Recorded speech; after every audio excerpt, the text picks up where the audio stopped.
محکمہ وقف کی بدعنوانیاں آخر کب تک جاری رہیں گی اور حکومتیں کب تک خاموش تماشائی بنی رہیں گی؟ محکمہ وقف میں جب بھی بورڈ میٹنگ ہوتی ہے تو اس میں 70 تا 80 ایجنڈے شامل کر لیے جاتے ہیں جو کہ صرف 2-4 گھنٹوں میں کامیاب بھی کر لیے جاتے ہیں۔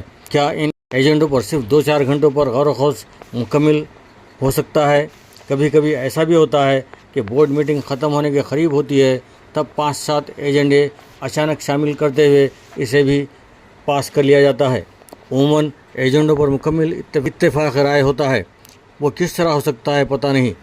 دنیا بہت ترقی کر چکی ہے اور ہندوستان خود بھی بہت ترقی کر چکا ہے، نتیجے میں سپریم کورٹ کی کارروائی بھی لائیو جاری کر دی جاتی ہے، یعنی اندر چلنے والی کارروائی کو سارا ہندوستان دیکھتا رہتا ہے۔ یہی بات پارلیمنٹ اور اسمبلیوں میں دیکھنے میں آتی ہے، لیکن وقف بورڈ میں یہ سچائی نظر نہیں آتی۔ بند کمرے میں فیصلے ہو جاتے ہیں۔ اسے کیوں لائیو جاری نہیں کیا جاتا تاکہ اسے بھی ہندوستان بلکہ مسلمان بھی دیکھتے رہیں کہ اندر کیا ہو رہا ہے؟ اب تک وقف بورڈ نے اس بات کا اعلان نہیں کیا 77,000 ایکڑ وقف زمین میں سے کتنی زمین کا اندراج دھرنی پورٹل میں کیا گیا ہے۔ دھرنی پورٹل میں اوقافی اراضیات کا اندراج نہ ہونا قابضین کے لیے قبضے پر رہنا نہایت آسان بنا دیتا ہے۔ محکمہ وقف سے ایسے انسپکٹرز کے خلاف کیا کارروائی کی ہے جنہوں نے وقف اراضیات کا دھرنی پورٹل میں اندراج نہیں کروایا؟ اب سوال یہ ہے کہ کیا وقف بورڈ کے اعلیٰ عہدیداروں نے کیا کبھی انسپکٹر سے کہا بھی ہے کہ فوری طور پر جا کر اوقافی اراضیات کو دھرنی پورٹل میں شامل کروا لو؟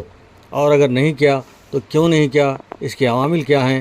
کیا انہیں اس بات کا علم نہیں یا پھر بدعنوانی کی منصوبہ بندی کے تحت دھرنی پورٹل میں شامل کرنے کے احکامات جاری نہیں کیے گئے؟ اس طرح کے مسائل پر حکومتیں بھی ٹال مٹول کی پالیسی پر عمل پیرا نظر آتی ہیں۔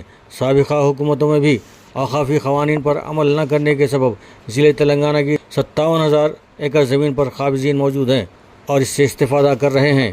یہ تو اچھا ہوا کہ نلگنڈا کے انسپکٹر نے نلگنڈا کی 3,500 ایکڑ زمین اور ضلع میدک کی 28,000 ایکڑ زمین کو ریونیو میں شامل کروایا، جس کے سبب یہ 2 اراضیات دھرنی پورٹل میں آ گئی ہیں، جس سے 31,500 ایکڑ زمین کے قابضین پریشان ہو چکے ہیں۔ لیکن شکایت وصول ہو رہی ہیں کہ اوقافی عہدیداروں کی ملی بھگت سے قابضین ان زمینات پر مستقل قبضہ کرنے کے موقف میں نظر آتے ہیں۔ دھرنی پورٹل کی کارکردگی قریباً 3 سال سے جاری ہے اور اگر ان 3 سالوں میں بھی اوقافی زمینات کو اس میں شامل نہیں کروایا گیا تو بڑے افسوس کا مقام ہے۔ اس پر تحقیقات ہونی چاہیے۔